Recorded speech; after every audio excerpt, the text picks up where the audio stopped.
বসুন। না স্যার ঠিক আছে। আরে দাঁড়িয়ে কি ইন্টারভিউ হয়? বসুন। যা কি হলো? অ্যাকচুয়ালি স্যার পদে একটা ফোড়া ছিল তো, ভেটে গেছে। ম্যান এ বাবা, জলও বেরিয়ে গেছে, প্যান্ট ভিজে গেছে।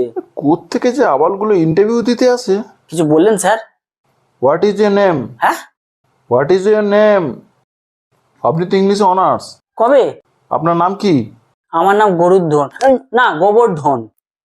আসলে স্যার আমি না ইংরেজি আর হিন্দি একদম বলতেও পারি না, বুঝতেও পারি না। আমি বাংলাও ভালো বলতে পারি। চাকরি হবে না। কি ইংরেজি জানি না বলে চাকরি হবে না?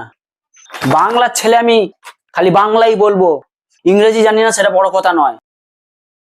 আমরা ইংরেজকে দেশ থেকে তাড়িয়েছি, ইংরেজি ভাষা শিখবো না, ইংরেজি ভাষা বলবো না, বুঝেছেন? আর আপনারও তো ইংরেজি প্রতি ইন্টারেস্ট কি?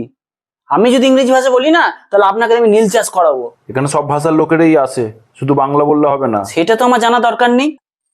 এখানে যারা কাজ করবে শুধু বাংলার ছেলেরাই থাকবে, সে কাজ পারুক আর না পারুক।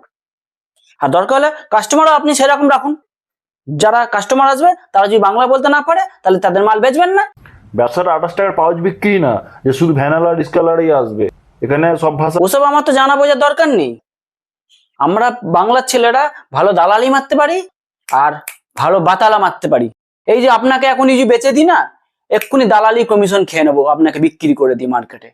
বলুন। বেশি বাতালা না মেরে ভাগশালা। আমিও দেখবো আপনি কি করে ব্যবসা করেন। ঠিক আছে।